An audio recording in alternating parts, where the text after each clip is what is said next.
काला कलुट रंग, टेढ़ी टांगे, शरीर में 8 खोर खापड़, लेकिन आत्मविद्या के कारण अष्टावक्र राजगुरु के पद पर आसीन है।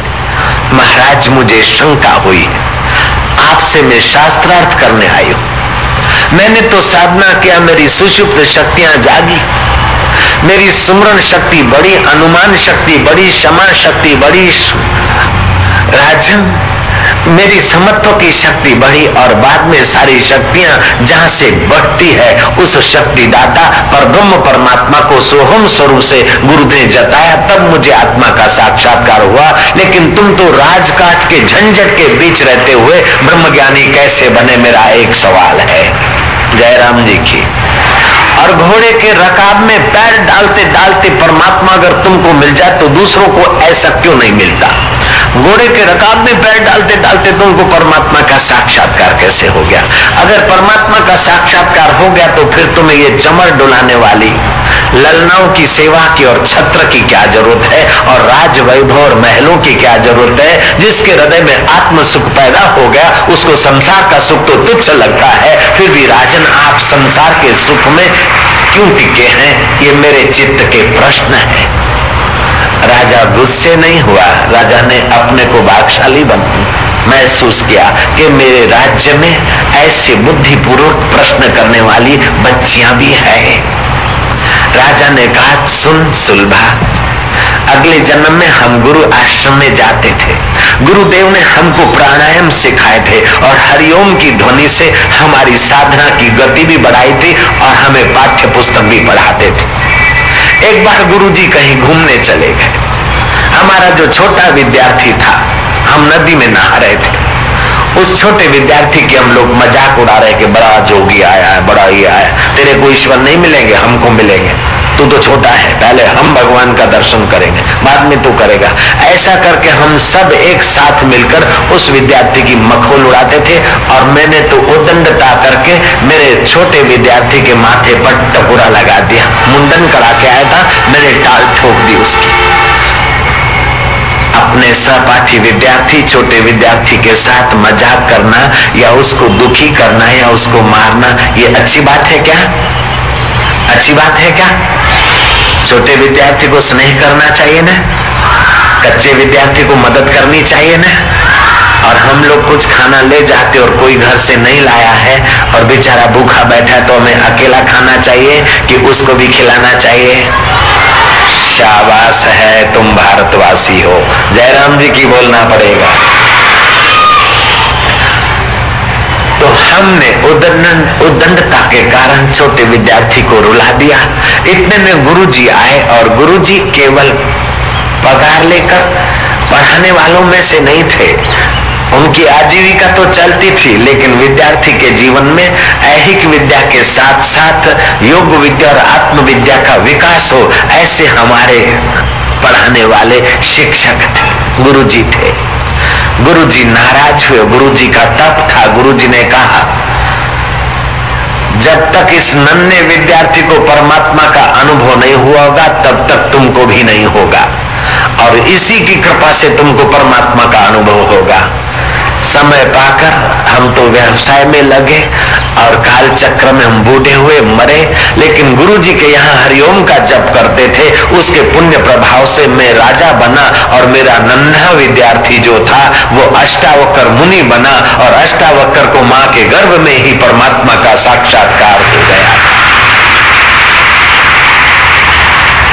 सुजाता के पुत्र, कुहुल ब्राह्मण के पुत्र सुजाता माता ने उनको गर्भ में धारण किया और 8 महीने के थे।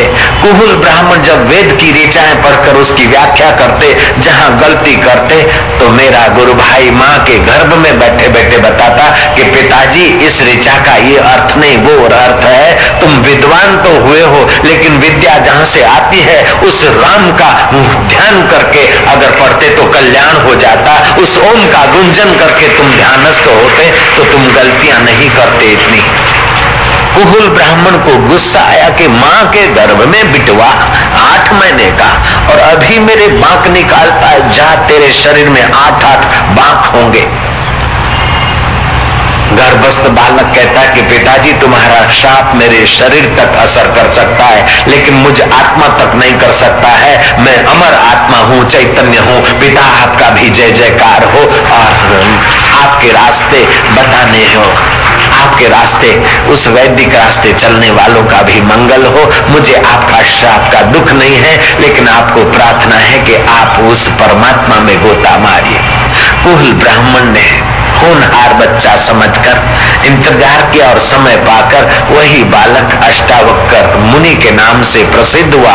और जो मेरे को परमात्मा तत्व के साक्षात्कार की इच्छा हुई, पंडितों से, कथाकारों से, उनसे मैं मिला, लेकिन हृदय की प्यास मिटाने वाला जब तक ब्रह्मज्ञानी सतगुरु नहीं मिलता है तब तक साधना अधूरी रह जाती है। जब अष्टावक्र महाराज आए, मैंने उनको प्रार्थना की कि अगर शिष्य पक्का है और गुरु समर्थ है, शिष्य में सद्गुण है और परमात्मा को पाने की तड़प है, तो गुरु जैसे स्विच ऑन करने से बल्ब जल जाता है, ऐसे गुरु की रहमत बरसने से आत्मा परमात्मा का साक्षात्कार हो जाता है। गुरु जी आप कृपा कीजिए। अष्टावक्र गुरु ने कहा ठीक है।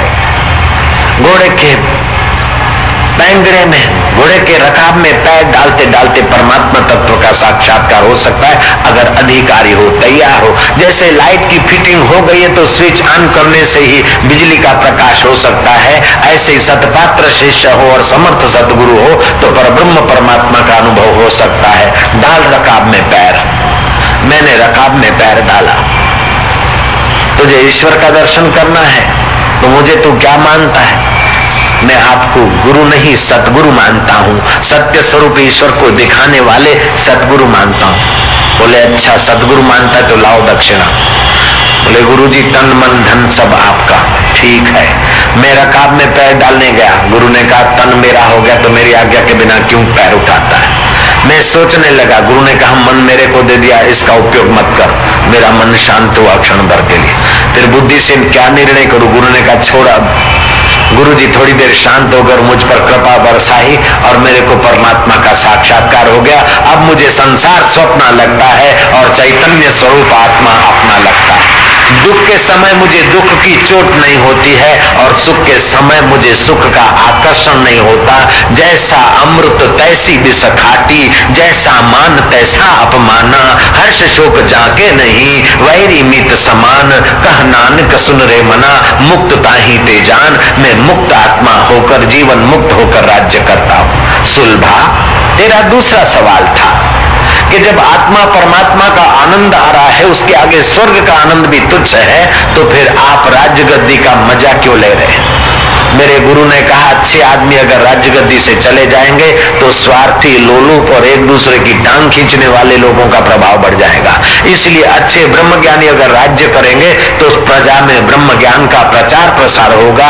इसलिए राज्य की यूनिफॉर्म है, चंवर सुख के लिए नहीं है, छत्र सुख के लिए नहीं है, अपितु राज्य यूनिफॉर्म का उपयोग करके मैं अच्छी तरह से राज्य करता हूँ और राज्य यूनिफॉर्म उतार के रोज पर ब्रह्म परमात्मा का ध्यान करता हूँ। सुलभा के एक एक सवाल का जवाब जनक ने दिया। सुलभा का हृदय प्रसन्न हुआ और जनक का हृदय दुगना प्रसन्न हुआ। जनक ने कहा सुलभा तेरा पूजन करने दे। जयराम जी की। साधुओं का नाम लो तो शुकदेव जी का पहला नंबर आता है, लेकिन शुकदेव जी के गुरु राजा जनक हुए और राजा जनक मिथिला नरेश, जीवन मुक्त पुरुष, एक हाथ में कीचड़ का लेप कर दो और दूसरे हाथ में चंदन का लेप कर दो, उनके चित्त में हर्ष शोक नहीं होता था। ऐसे महान पुरुष थे। कोई सचमुच उनकी गलती होती और कोई कहता तो उसका अभिवादन करते, और कोई खामखा उनकी निंदा करता तो चित्त में दुख नहीं आने देते थे। सदा अपने सुख स्वरूप परमात्मा में मग्न रहने वाला सम्राट कहता है सुलभा इस उम्र में तूने ब्रह्म ज्ञान को पाया है, तेरा पूजन करने दे। राजा जनक ने सुलभा का पूजन किया है। बोलो भारत की कुमारियों का जय जयकार हो। जयराम जी की। ऐसे ही महाराष्ट्र में एक लड़का, कहाँ का लड़का था बच्चे बताएंगे? महाराष्ट्र का लड़का, उसका नाम था रामानुजम। गरीब किसान का लड़का था, 8वीं क्लास पढ़कर उसको बेचारे को नौकरी करने जाना पड़ा बंबई की एक फर्म में, चपरासी की नौकरी। उस जमाने में कंप्यूटर नहीं थे, बंदियां बही खाते चलते थे।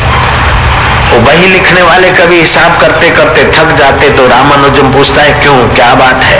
बोले रोज मेल नहीं मिल रहा है। 8-10 थे मुनीम लोग, बोले नहीं मिल रहा है तो मुझे पूछो। ऐसा कौन बोलता था? 8वीं पढ़ा हुआ किसान का लड़का रामानुजम। वो बड़े बड़े विद्वान जीवन भर जिन्होंने बही खाते लिखे, उनको जो हिसाब नहीं बैठता था तो रामानुजम उनका हिसाब बैठा देता था।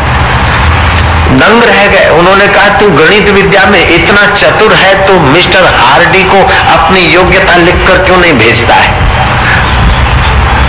गणितवेत्ता मिस्टर हार्डी हो गए विश्वविख्यात। रामानुजम ने क्या कहा?